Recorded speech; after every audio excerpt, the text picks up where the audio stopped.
Do you like craft beer? This is our Support Local series. I'm Riyad, this is Will, and we are the DR Group. And we have James today from Banter and Co. Thank you so much for joining us. Thanks for coming. Yeah. No problem. Well, I'm loving this patio. I'm excited for this, yeah. Yeah, it's a beautiful day for us. Yeah. So describe your business and what makes you stand out. Well, we're a very, very small craft brewery as it goes. We're actually, you've heard of microbrewery. We're actually like on the nano side of brewing. So what that allows us to do is just to really put a lot of care and time into each product. So we have rotating beers. We have a few core, and then like a lot of times it's going to be something special, something that we just dreamed up, right? So, and we have this one of the only patios right on Ball.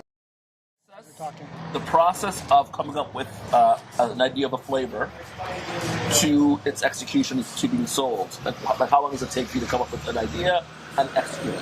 Honestly, basically as long as it takes for me to get the ingredients. Like, it takes me only a few minutes to write a recipe at this point. Right. And then, it's just then collecting the ingredients, see what we have on hand, and making it happen. Like, if we're going to be using fruit or something like that, sometimes it takes a little longer. We have to plan a little further in advance.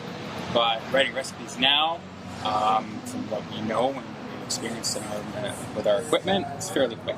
But brewing process from beginning to end is typically about 12 to 14 days. Oh, wow. Yeah. Okay. Wow. Okay. So what's your story? Are you native to Durham, and then why beer? Yeah, so I grew up in the Durham Region. I went to high school in Bowmanville, and basically grew up in Bowmanville, and then I've never lived outside of the Durham Region at this point in my life. Okay. I've always had a passion for beer since basically I was allowed to go into the liquor store and select all kinds of different tastes from all over the world, right? And then, I got really, really into, some serious European-style beers, had like a bit of a pilgrimage to Belgium. And then when I came back from that was in 2010. When I came back from that, I was like, I got to start brewing beer. So I bought a book, How to Brew Like a Monk. It did nothing for me, but Brew like a monkey. But I just dove into to brewing beer at that point. Yeah, so no formal training really, just passion, interest, and yeah. And sometimes that's all you need. You just need that passion, and everything falls into place, right? Yeah, I guess so. Yeah. Interesting. So in 2010, you said you came back from traveling, bought a book on how to brew beer, and then what sort of got you to this stage?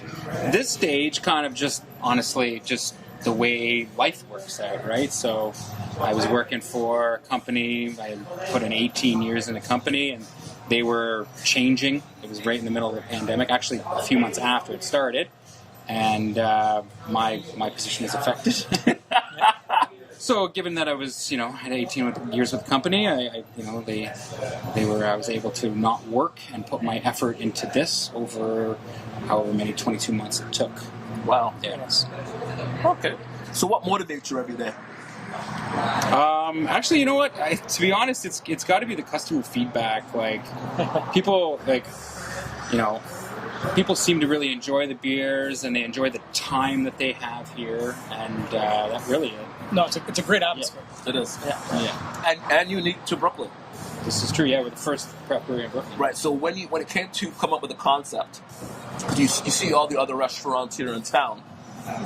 What sort of was your thought in terms of coming up? Like, you guys opened up in this new building. Was there concerns about not being seen? Why did you choose this location versus others? Location was one of the most difficult parts of making this happen. So selecting this location was about a 6-month process, and it wasn't just this one. There was a few others, right? We had to go through a lot of different hoops with the city on being able to do this kind of thing here.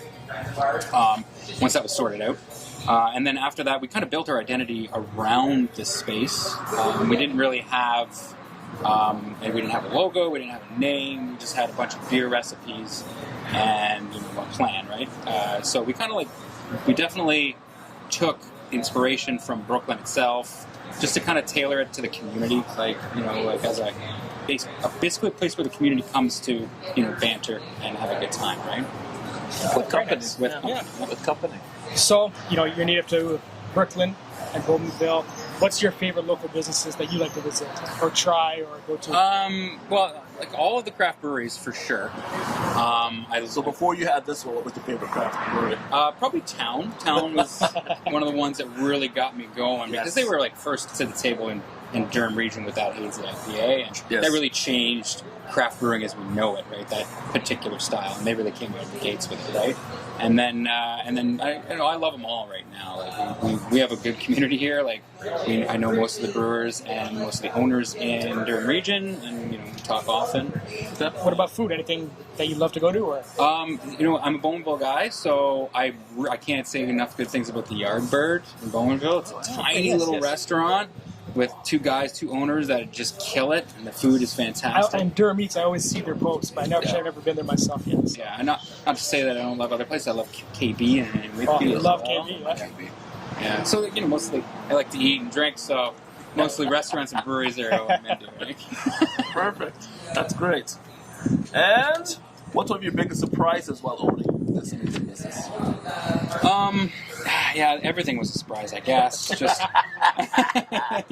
I've ran businesses, but under corporate umbrellas, right? So it's always I felt like I know how it's going to go, but like as an entrepreneur and having everything on your shoulders and having to figure everything out and all the hurt, it's just.